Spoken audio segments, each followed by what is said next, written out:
नमस्कार दोस्तों, मैं हूं संदीप और आपका स्वागत है इमॉर्टल स्टडी में।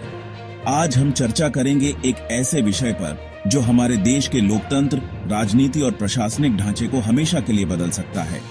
आज का टॉपिक है वन नेशन वन इलेक्शन। क्या यह भारत जैसे विशाल लोकतंत्र में संभव है? क्या यह हमारे संविधान और संघीय ढांचे के अनुरूप है? चलिए इस महत्वपूर्ण विषय को विस्तार से समझते हैं।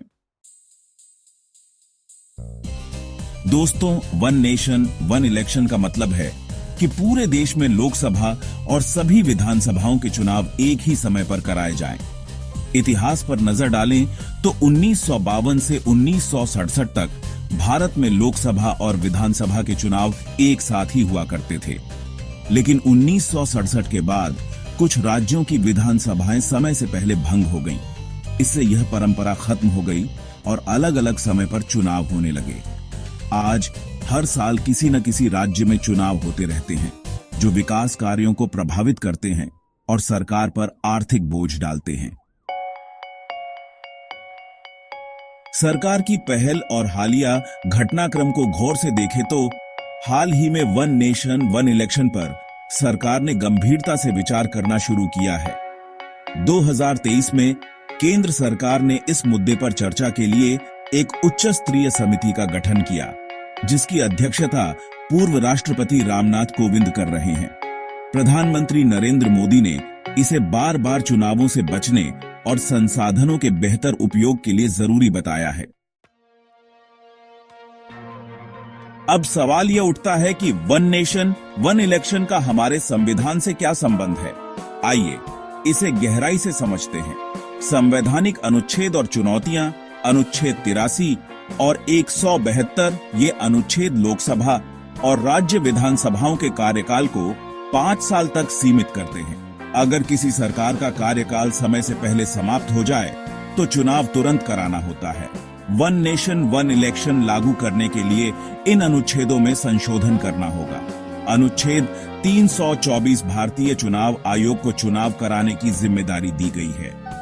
एक साथ चुनाव कराने के लिए चुनाव आयोग को अतिरिक्त अधिकार और संसाधन देने होंगे। संविधान की 7वीं अनुसूची, इसमें केंद्र और राज्यों के अधिकार स्पष्ट रूप से बांटे गए हैं। वन नेशन वन इलेक्शन लागू करने के लिए यह सुनिश्चित करना होगा कि राज्यों की स्वतंत्रता प्रभावित न हो।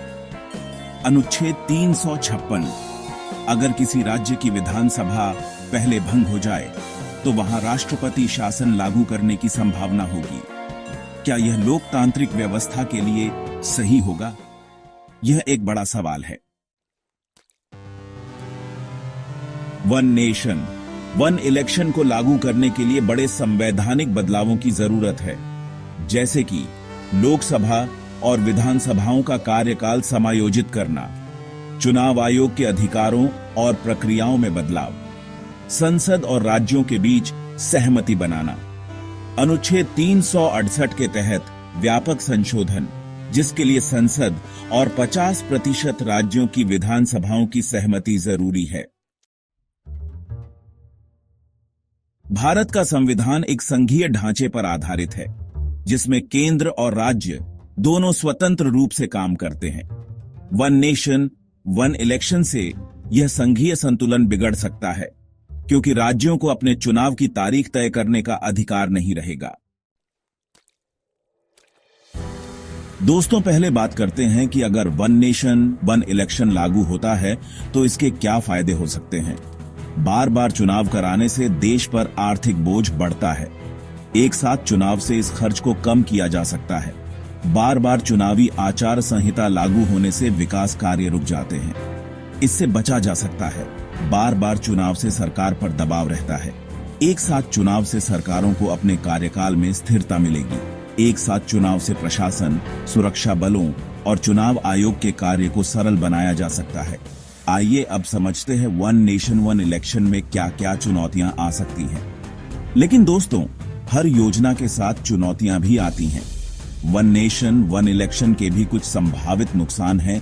राज्यों और केंद्र के चुनावों को एक साथ लाने के लिए संविधान में बड़े बदलाव की जरूरत होगी। राज्य और राष्ट्रीय चुनावों के मुद्दे अलग अलग होते हैं।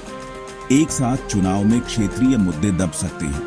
पूरे देश में एक साथ चुनाव कराना, ईवीएम्स और चुनाव कर्मियों की संख्या बढ़ाना एक बड़ी चुनौती होगी। राज्यों को उनके चुनाव की स्वतंत्रता छीनने का खतरा रहेगा।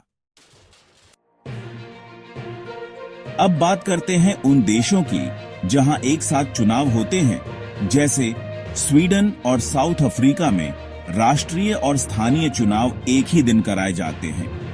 अमेरिका में राष्ट्रपति और कांग्रेस के चुनाव एक साथ होते हैं, लेकिन भारत जैसा विविधतापूर्ण और विशाल देश इस मामले में अलग है। सभी बातों को ध्यान रखते हुए मेरी समझ तो यही कहती है कि वन नेशन वन इलेक्शन का विचार अच्छा है, लेकिन इसे लागू करना भारत जैसे लोकतंत्र के लिए एक चुनौती है। इसके लिए संविधान में बड़े बदलाव, राजनीतिक सहमति और प्रशासनिक तैयारियों की जरूरत होगी। आपका इस विषय पर क्या विचार है? क्या one nation one election Bharat के लिए सही कदम है? कमेंट सेक्शन में अपनी राय जरूर लिखें। अगर आपको यह वीडियो जानकारीपूर्ण लगी हो तो इसे लाइक करें, शेयर करें और चैनल को सब्सक्राइब करना ना भूलें। मिलते हैं अगले वीडियो में। टिल देन बाय बाय दोस्तों।